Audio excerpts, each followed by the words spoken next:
और अगली खबर कुरुक्षेत्र से है, जहां पर देश के रक्षा मंत्री राजनाथ सिंह ने अंतर्राष्ट्रीय गीता जयंती महोत्सव का विधिवत शुभारंभ किया। सबसे पहले राजनाथ सिंह ने ब्रह्म सरोवर पर पूजा अर्चना की, बाद में हवन यज्ञ में पूर्ण आहुति देकर हरियाणा पवेलियन का उद्घाटन और अवलोकन किया। तो वहीं आपको बता दें कि रक्षा मंत्री राजनाथ सिंह ने कुरुक्षेत्र विश्वविद्यालय में आयोजित 3 दिवसीय अंतर्राष्ट्रीय गीता संगोष्ठी को संबोधित करते हुए कहा कि गीता का संदेश केवल भारत की सीमाओं तक सीमित नहीं है। गीता का असली सार उसके अक्षरों में ही छिपा है। गीता हमें दिशा दिखाने का काम करती है।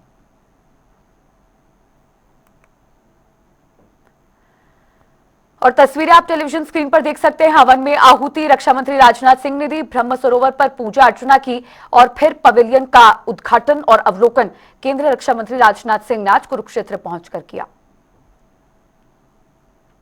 सच्चाई है कि गीता का संदेश केवल भारत देश की सीमाओं तक ही सीमित नहीं है। विश्व का शायद ही कोई ऐसा देश होगा जहां कुछ न कुछ लोग, बहुत ही छोटा देश होगा तो 2-4 लोग ही ऐसे होंगे कि गीता ने उनके जीवन को प्रभावित किया है। और मैं यहां हरियाणा सरकार के प्रति भी आभार व्यक्त करना चाहता हूं कि हरियाणा सरकार इसमें पूरी तरह से सहयोग कर रही है। ये वही धरती है जहां 5000 से अधिक वर्ष पहले मार्गशीर्ष शुक्ल एकादशी की पावन तिथि पर समस्त मानवता के उत्थान के लिए यह दिव्य ज्ञान प्रकट हुआ था, जिसे हम श्रीमद् भागवत गीता के नाम से जानते हैं। और इस भूमि पर खड़े होकर वह क्षण स्वाभाविक रूप से आंखों में जीवित हो उठता है।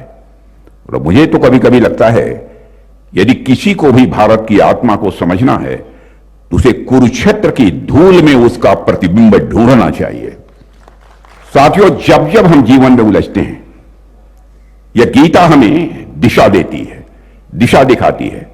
साथियों, इसलिए मैं तो मानता हूं कि यह गीता महोत्सव एक सामान्य आयोजन भर नहीं है, बल्कि हमें यह याद दिलाता है कि हमारा कर्तव्य क्या है। अर्जुन इसलिए उठ खड़े हुए क्योंकि उन्हें कर्तव्य का बोध हुआ। कर्तव्य का बोध ही गीता का सबसे बड़ा योगदान मैं मानता हूं।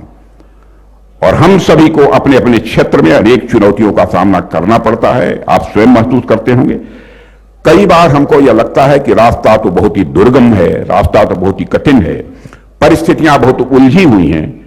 लेकिन गीता कहती है, कर्मण्येवाधिकारस्तु मां फलेषु कदाचन, कर्म करते चले जाओ, फल की चिंता मत करो। आपका अधिकार केवल कर्म पर है, फल पर नहीं है।